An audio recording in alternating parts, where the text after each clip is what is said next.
A morte tem um cheiro específico na África. Não é apenas o odor orgânico da decomposição, mas um perfume metálico denso que gruda no fundo da garganta e se recusa a sair. É o cheiro do ferro oxidado, do sangue misturado com a terra úmida da manhã. Naquela alvorada fria, na cratera de Ngorongoro, no entanto, o cheiro não era o vestígio de uma caçada comum para a alimentação. Era o cheiro pesado e sufocante de um massacre, uma atrocidade que silenciou até os pássaros. Deitados sobre a grama alta e ensanguentada, 2 leões machos gigantescos dormiam. Eles não dormiam o sono leve e vigilante dos reis, mas o coma profundo e imóvel dos exaustos, como se tivessem drenado cada gota de energia dos seus corpos colossais. Ao redor deles, o cenário era de caos absoluto. Carcaças despedaçadas de fêmeas que lutaram até o último suspiro para proteger sua prole. E pior, muito pior, os corpos pequenos, quebrados e imóveis de filhotes. Uma dinastia inteira, uma linhagem genética construída ao longo de gerações, apagada em uma única noite de terror calculado. Tudo porque elas não se dobraram aos novos reis. Mas, escondido na grama alta, trêmulo e com medo, havia um par de olhos dourados observando. Um único filhote, o sobrevivente. Os guardas florestais observaram a cena de longe, por seus binóculos, sem intervir na lei da natureza. Mas em seu interior eles torciam para que os ditadores não encontrassem um único sobrevivente escondido. Depois de alguns anos, esses mesmos guardas florestais dariam um nome a esse leão sortudo, Mizimu Wabond. No dialeto local isso significa o fantasma do vale, e aquele nome não seria dado por acaso. Mizimu não sobreviveu porque foi rápido. Ele não sobreviveu porque foi esperto ou porque se escondeu melhor que seus irmãos. Ele sobreviveu devido a uma falha biológica nos seus algozes. Os assassinos mataram tantos membros de sua família, despenderam tanta energia desmantelando as leoas adultas e a futura geração, que fisicamente colapsaram de exaustão muscular antes de terminarem o serviço. A preguiça momentânea dos verdugos foi a única sorte da vítima. Eles deixaram uma ponta solta naquele tapete de destruição. E mal sabiam eles que essa ponta solta, aquele pequeno ponto trêmulo na grama, acabaria se tornando o nó apertando na corda de seus pescoços. Esse é o Ordinário. Hoje conheceremos a história de Mizimu Wabond. Então já deixa o like, confere se você está inscrito no canal. Agora vamos ao vídeo. Na natureza, os livros de biologia insistem em dizer que não existe vingança entre os animais, apenas sobrevivência e instinto reprodutivo. Mas o que vemos no relato de 1964, apenas poucos anos depois da cratera de Ngorongoro se tornar uma reserva ambiental, é a cadeia alimentar sendo subvertida pelo ódio puro de um felino. Para entender a brutalidade visceral dessa história, você precisa antes de tudo entender onde estamos pisando. A cratera de Ngorongoro não é um parque nacional comum, é um Éden geológico. Uma caldeira vulcânica colapsada há milhões de anos, cercada por paredes inexpugnáveis de 600 metros de altura que formam um coliseu natural isolado do restante do continente. Aqui dentro, as regras do mundo exterior não se aplicam. É um ecossistema com poucos predadores e muitas presas. Por isso, os leões daqui são enormes, chamados de mega-leões, pois se alimentam com abundância em um local que sofre pouco com a seca, o fornecendo recursos durante todo o ano. Em 1959, o local se torna reserva e em 1979 é nomeado Patrimônio Mundial da Unesco. Mas nosso massacre acontece em 1964. E para os profissionais que estavam começando a observar a verdadeira lei da selva, foi um registro traumático e marcante. Nesse tabuleiro de xadrez mortal reinava o antigo bando de Mizimu, conhecido como o Bando do Vale. Era uma família próspera, forte, que controlava as melhores fontes de água, até a chegada da coalizão sombria. Eram 2 machos nômades, errantes, vindos de fora da cratera, que desceram as paredes íngremes não para se integrar, mas para conquistar e dizimar.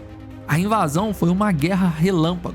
Ao perceber a quantidade de alimento disponível, eles colapsaram e desejaram tomar o controle de toda a região. Em uma noite comum, a coalizão sombria atacou o Bando do Vale e, após vencer o Leão Patriarca, que já tinha a idade como inimiga natural, o objetivo biológico era claro: eliminar a linhagem genética anterior para instaurar a sua própria, forçando as fêmeas a entrarem no cio novamente e a se submeter a eles. Mas elas reagiram. Ao verem seu rei no chão e seus filhotes despedaçados, elas não se curvaram e um embate ainda maior começou. A execução foi de um sadismo ímpar. Eles aniquilaram as leoas, e não foi fácil, pois elas eram enormes e pesadas. Por isso, quando faltavam apenas um filhote, a exaustão os dominou. Nosso protagonista, o jovem Mizimu Abond, viu tudo. Ele viu a força bruta desmantelar sua mãe, viu a líder do bando cair defendendo o berçário. Ele viu seus irmãos serem esmagados. E aqui está a anomalia estatística que muda tudo. Leões invasores são geralmente metódicos. Eles patrulham a área por dias após a conquista para garantir que nenhum herdeiro do rei anterior tenha sobrado. Eles não param até que o último traço do DNA rival seja apagado da face da terra. Mas naquela noite a carnificina foi tão extensa, a batalha contra as fêmeas foi tão desgastante fisicamente, que os 2 invasores simplesmente desabaram e o filhote fugiu. Um filhote de leão sozinho é tecnicamente um cadáver ambulante. Essa é a regra. Sem a proteção do bando, sem as tias para caçar, sem os machos para patrulhar, ele é um lanche fácil para hienas, leopardos ou até mesmo búfalos vingativos que adoram pisotear filhotes de predadores. A taxa de mortalidade para um órfão dessa idade é próxima de 100%. Mas Mizimu Abond foi a exceção. Ele fez algo que poucos leões conseguem. Ele aprendeu a ser invisível. Ele se tornou um espectro. Enquanto a coalizão sombria engordava, dominando o centro rico da cratera, acasalando com as fêmeas e vivendo como reis intocáveis e preguiçosos, Mizimu vivia nas margens. Ele foi forçado a habitar as encostas íngremes das paredes da cratera, onde a solidão e os pequenos roedores são em demasia. Mizimu Abond tinha aproximadamente 1 ano e já se alimentava de carne. Os roedores foram seu jantar por meses e foi isso que garantiu que ele ganhasse peso e estatura para se aventurar a caçar animais um pouco maiores. Durante anos, ele viveu como um abutre, pois não desperdiçava as carcaças que encontrava. Porém, ele fugia de tudo e de todos. Mas o que parecia covardia era, em realidade, uma tática de sobrevivência. Ele aprendeu a silenciar seus passos, a controlar sua respiração, a se mover contra o vento. Essa vida de privação extrema fez algo extraordinário com a sua fisiologia. Sem a comida fácil e regular do bando, ele teve que lutar por cada caloria. O sofrimento moldou seu corpo. A vida dura não o quebrou, ela o forjou como aço batido. A testosterona começou a inundar o seu sistema em níveis alarmantes. Sua juba começou a crescer, mas não era dourada e brilhante como a maioria dos leões de Ngorongoro. Era escura, espessa e densa, formando um caçador brilhante. E não demorou muito, Mizimu Abond começou a caçar presas realmente grandes, sozinho, nutrindo seu corpo e o fazendo crescer como os leões de Ngorongoro eram conhecidos, como gigantes. 4 anos se passaram.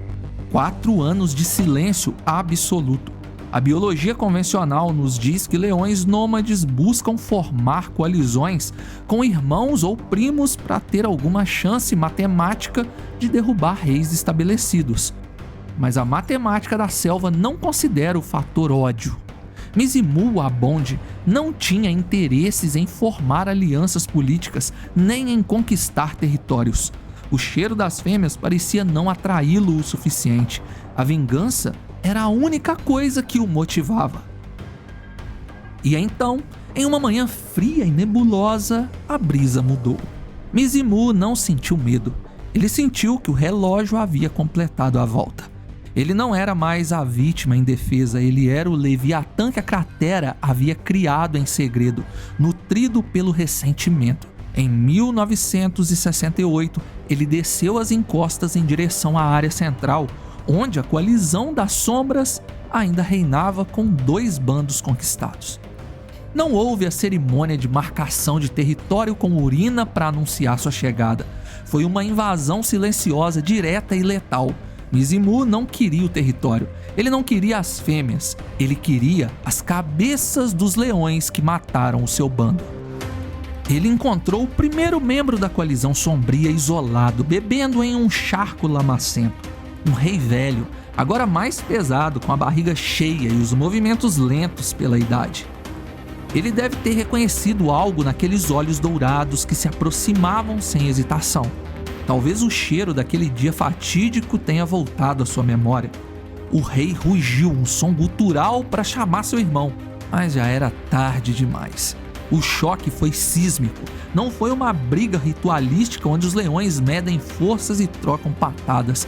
Foi uma execução precisa. Mizimu Wabonde estava cumprindo a primeira etapa de sua vingança. Não havia outro nome para aquilo, não havia outra explicação. Ele retornou para os seus algozes. Vingança era a única coisa, a única palavra que se encaixava no contexto. Mas o barulho do impacto e do rugido, somado ao cheiro fresco de sangue, atrairiam o segundo membro da coalizão sombria. Ele, que estava dormindo, despertou rapidamente, emergindo da grama alta como um demônio, rugindo com uma fúria inexplicável. Ele era maior que o primeiro e provavelmente um pouco mais novo. A idade não havia o deteriorado tanto. Entre eles houve luta, um duelo de titãs em uma dança enfurecida. De um lado, um leão enlutado que havia acabado de perder o irmão. Do outro, um leão vingativo, cujo luto e a solidão o embalou por anos. Um choque de placas tectônicas biológicas equipadas com garras e caninos afiados. O leão experiente parecia subjugar Mizimu, mas em um golpe ágil, Mizimu virou o jogo e derrubou seu inimigo. O fantasma do vale estava ferido, gravemente ferido, mas ainda estava de pé. O silêncio voltou à cratera, mais pesado do que nunca.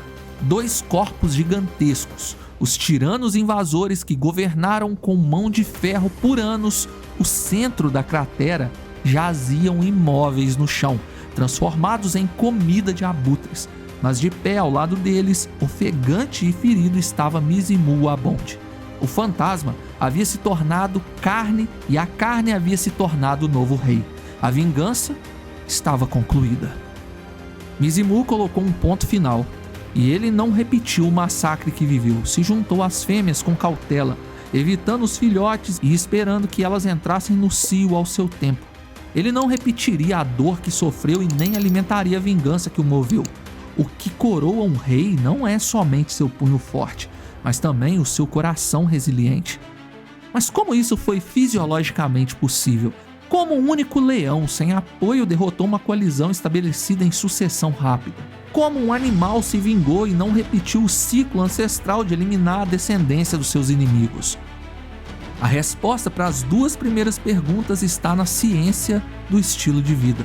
Os reis da coalizão sombria passaram os últimos anos protegendo o território. Sim, mas vivendo principalmente do trabalho das fêmeas. Eles ficaram sedentários e estavam envelhecendo. Seus níveis de cortisol caíram, seus músculos atrofiaram levemente, seus reflexos ficaram embotados pelo conforto e pela segurança do reinado absoluto. Isso os levou à derrota. Se não fosse por Mizimu, seria por outro leão mais jovem e mais atlético. Mas a vingança do fantasma do vale, e mais ainda, a atitude que ele teve com o bando conquistado ainda é um mistério. É raro que o comportamento de animais selvagens mude tão drasticamente e que suas atitudes possam ser comparadas com sentimentos que nós humanos conhecemos muito bem. Porém, histórias assim continuam se repetindo na natureza. Aqui no canal já provamos um pouco mais desses mistérios com histórias como a de Note, Sekekama, Casper e a icônica leoa Maditao. Por isso eu convido você a conhecer ou rever esses outros vídeos que temos por aqui. Veja como lendários leões moldaram a forma que vivem e fugiram totalmente da regra biológica que tece seus destinos. Deixe seu like e se inscreva no canal. Obrigado por assistir até o fim, aceite nosso convite e maratona nosso conteúdo. Fui!